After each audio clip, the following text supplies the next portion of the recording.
Buongiorno, benvenuti nella mia cucina. En collaboration avec l'Institut de la culture italienne, aujourd'hui je vais cuisiner pour vous le risotto alla milanese. C'est le risotto giallo de ma ville natale, Milano, mais j'espère que ce sera aussi l'occasion pour découvrir toutes les astuces pour réussir n'importe quel risotto. J'espère par contre que vous avez vu la première vidéo sur la pasta al pomodoro qu'on a déjà publié sur la page Facebook et Instagram de l'Institut de la culture italienne. Mais on passe tout de suite à la liste des ingrédients pour le risotto.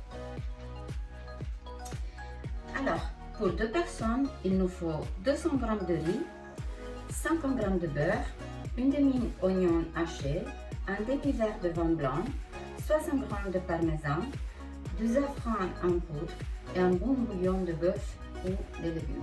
Voilà, c'est parti. J'ai fait fondre le beurre. J'ai ajouté l'oignon haché. Ici à côté, j'ai mon bouillon. Je l'ai préparé avec de l'oignon, des poireaux, des carottes et un petit morceau de viande qui est ici. Très important, le bouillon doit être bien chaud. J'attends que l'oignon est bien transparent, le beurre ne doit pas brûler et une fois que l'oignon a donné son goût au beurre, on ajoute le riz. Je vous ai dit 200 g de beurre, mais à Milan, on mesure les riz aussi en poignées et on considère 3 poignées pour personne. Donc, cette fois, ils seront 6 poignées. Mais je vous invite à faire plus de risotto parce que les jours après, c'est encore mieux. On peut préparer plusieurs recettes. Donc, maintenant, on a besoin de faire réchauffer le riz. Il ne doit pas brûler, mais il doit commencer à arriver à température pour ajouter les bouillons. Alors, en attendant que le riz arrive à température, quelques mots sur quelle variété de riz choisir. Alors, en Italie, on a plusieurs variétés, mais pour le risotto, il faut avoir soit du carnaroli ou des vialone nano, comme je fais aujourd'hui avec mon risotto.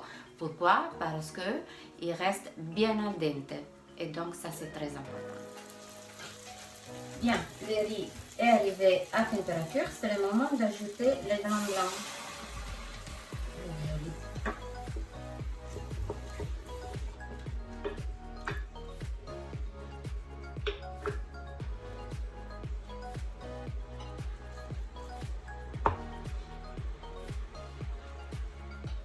Donc, vous voyez, il y a déjà une petite crème, l'alcool est évaporé. Donc, c'est le moment de commencer à ajouter les bouillons. Comment? En louche. Peu à peu, soyez radin avec les bouillons. Pourquoi être radin avec les bouillons? Parce que si on ajoute trop de bouillon, ça va devenir un riz bouilli et on n'obtiendra pas une risotto all'onda avec la crème, sans ajouter de crème. Donc, très important, au fur et à mesure que le riz absorbe le bouillon, vous ajoutez une petite louche de bouillon. Bien, le premier louche a été bien absorbé par le riz. On ajoute un deuxième.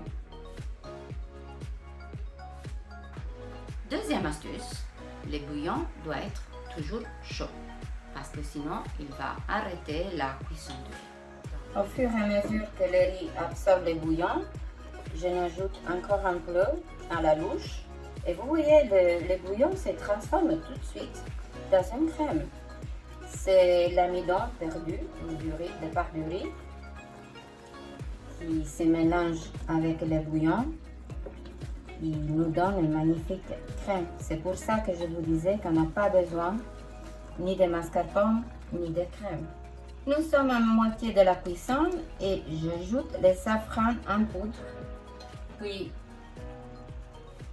j'ajoute un peu de bouillon et je mélange.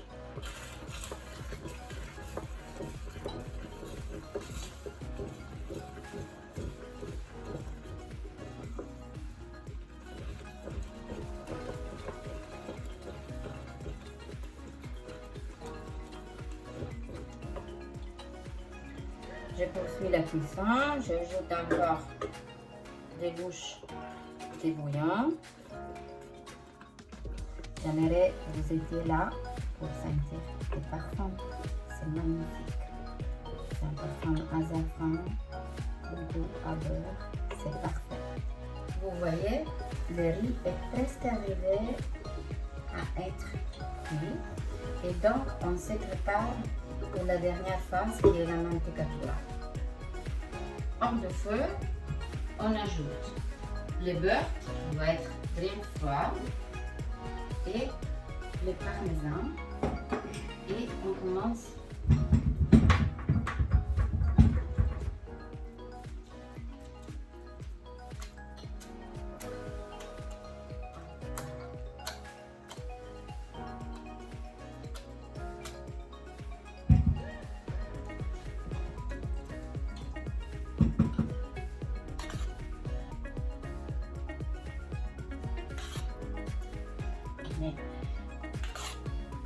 Le risotto sur l'assiette et puis un dernier secret, on tape bien e voilà, mon risotto alla milanese, il risotto giallo di Milano. A tavola, ciao!